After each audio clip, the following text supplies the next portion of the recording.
Ceruto, try it again. Fans on the feet, 6,000 in attendance. The payoff is flied into right field, going back at the warning track, at the wall. It's gone! Go ahead, 3-run home run for the senior. Peter Ceruto has given the Indiana Hoosiers the lead.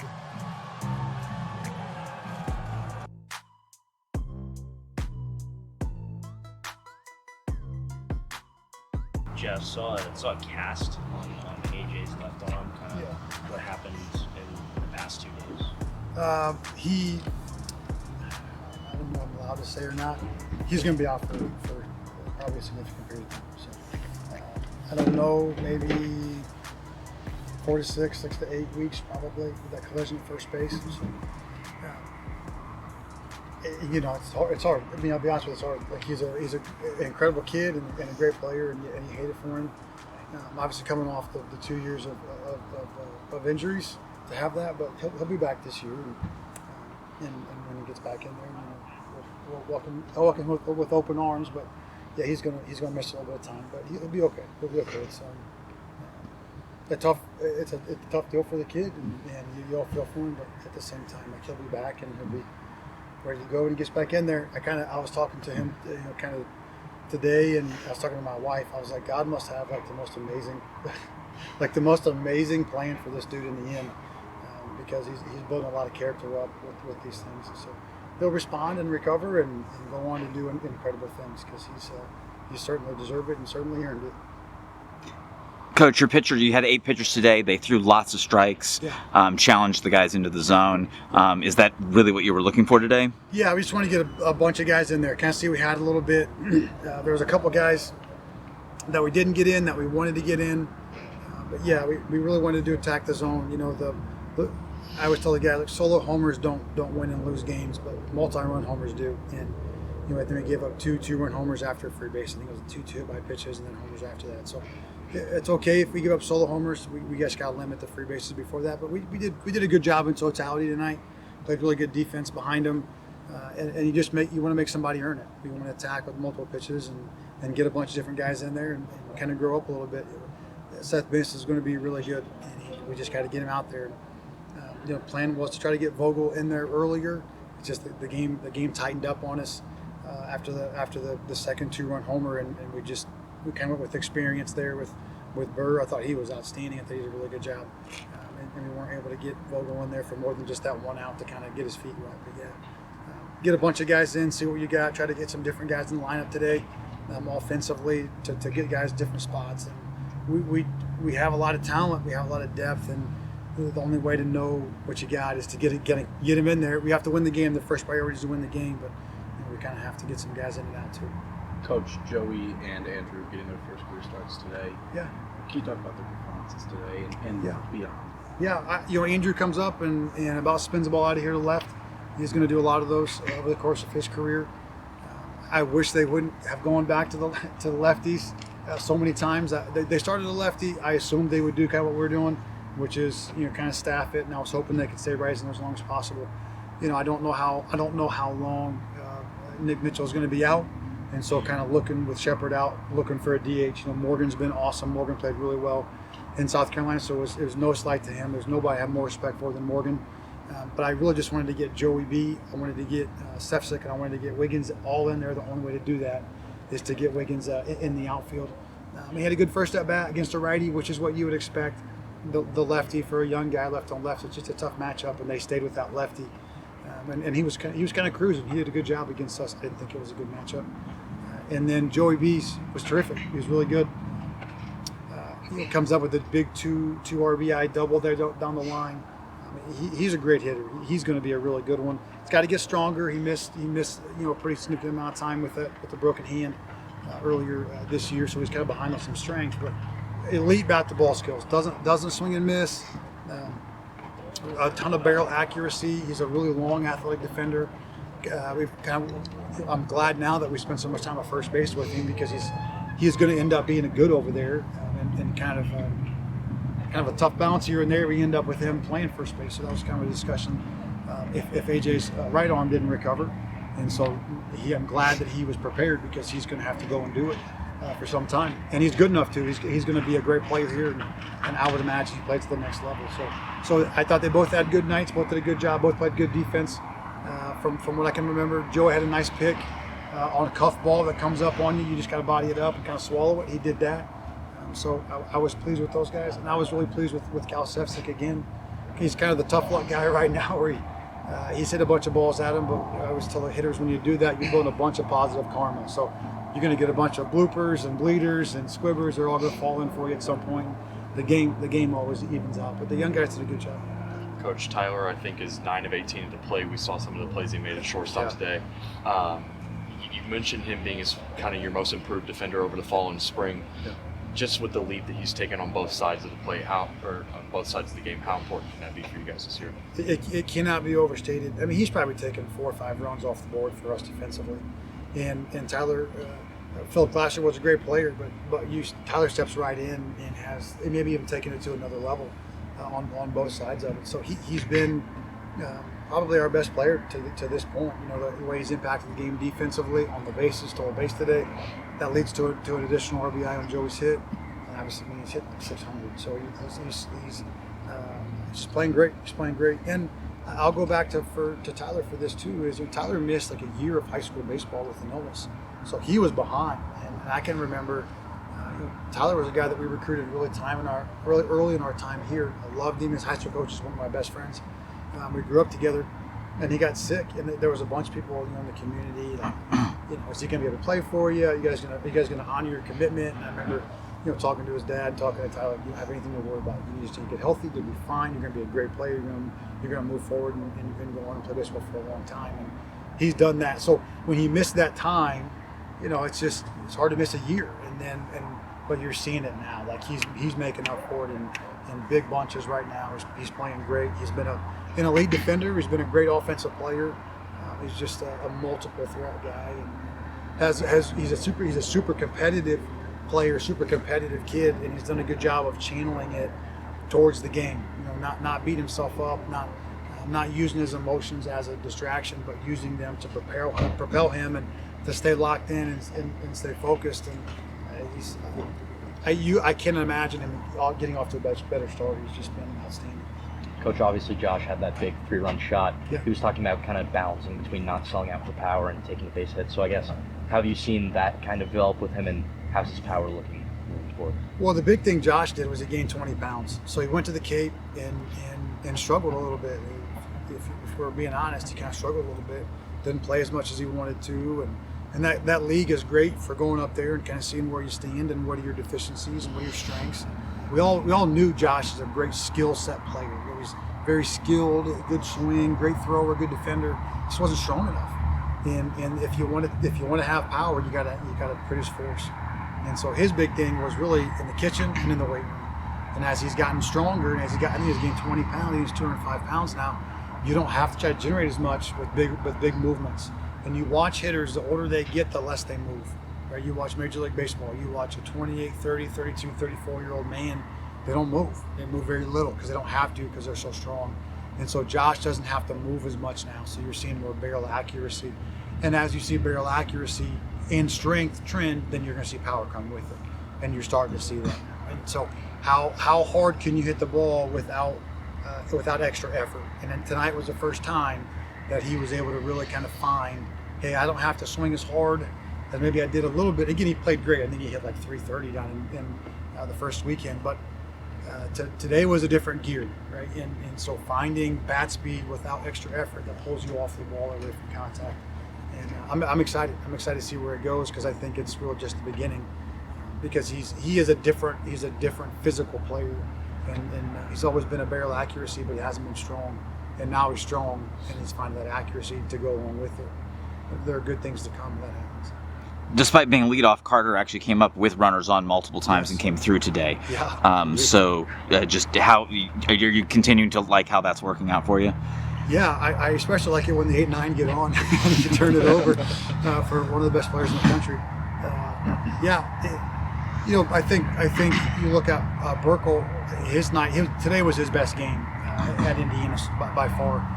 Really in creating a better identity for himself, not overswinging, not pulling off, not being so pull side dominant, and trying to bunt a little bit, kind of the slash stuff. We've worked on that kind of behind the scenes, but it becomes more real when you go and you play, and it's like, man, that really needs to be a part of your game. So turn the lineup over is a big deal. Yeah, it's a really interesting conversation we had in our staff meeting on Monday. Is do you potentially leave him there, and or do you slide him back down the lineup later on in the year? I don't know that I have an answer yet, but he's done it twice now, where he's had opportunities with guys on base, the lineup turned over, and he's come through big time.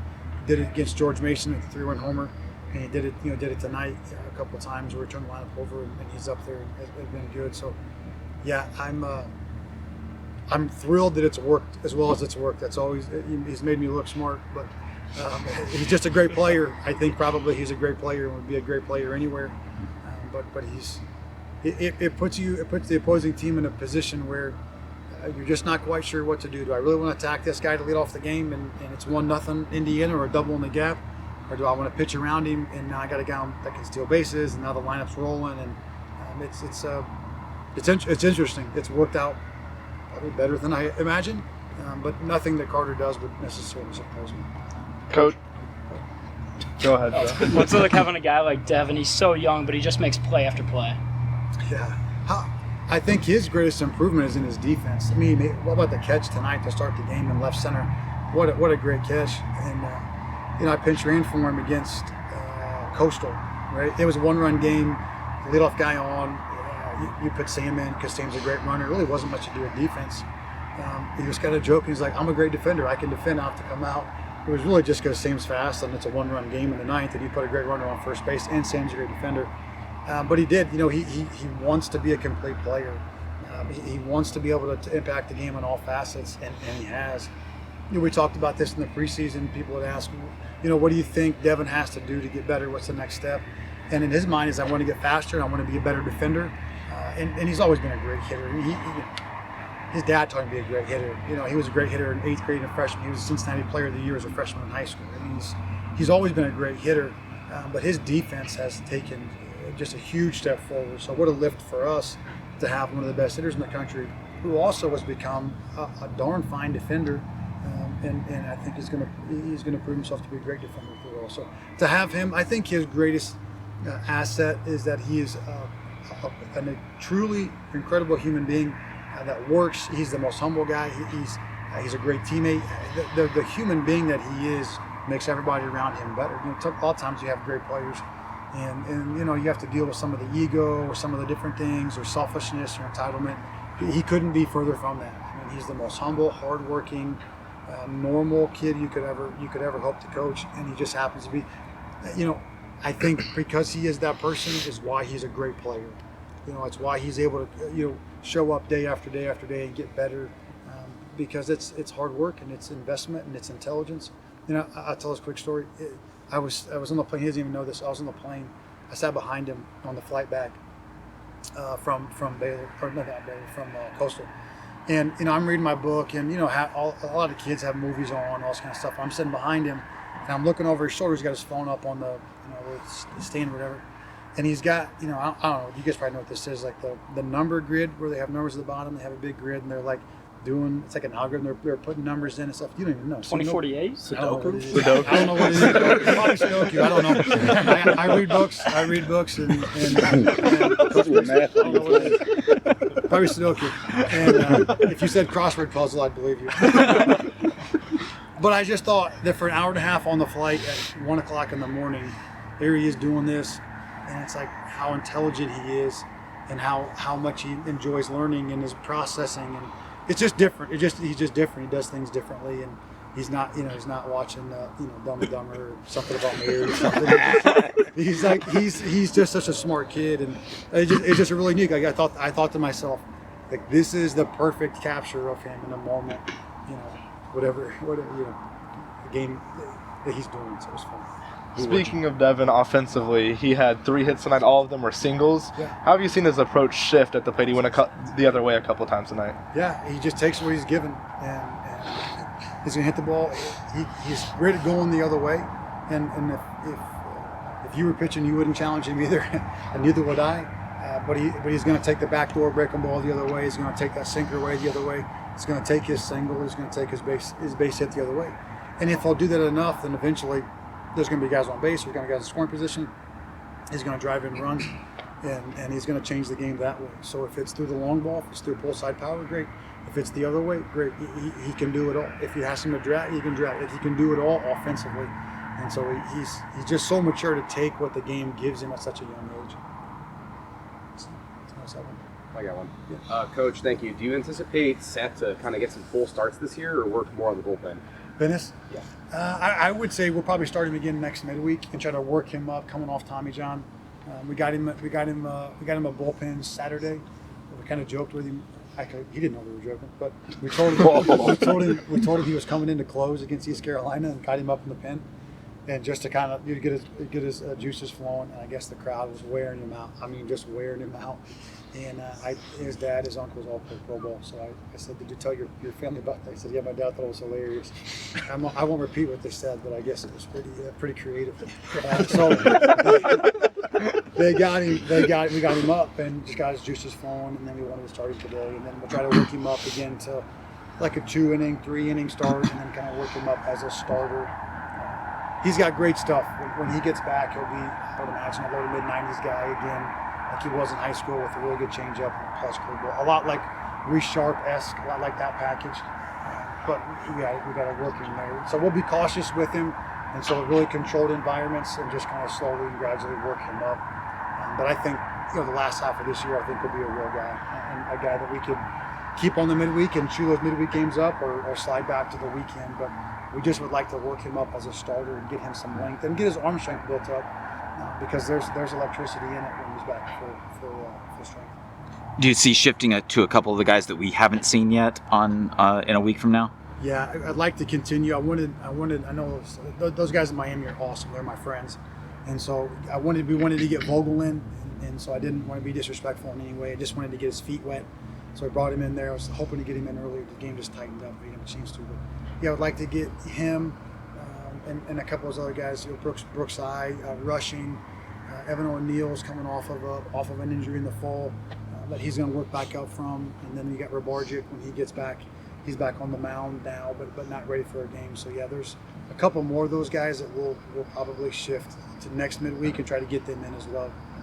But the priority has to be to win the game. But we definitely need to find roles. I thought Keister was really good versus lefties, and not shocking. He's not as good versus righties, but we're trying to find if he could be, if it's a left, right, left. Can you leave him in there? If it's left, right, left. Can you let him run the righties through? So we're trying to find some of those things. I thought Holyfield, his first outing in 2 years, I thought he was good, did a good job. So yeah, we got to get some more of our guys in there and get their arms back up too. You think that was your most attended home opener?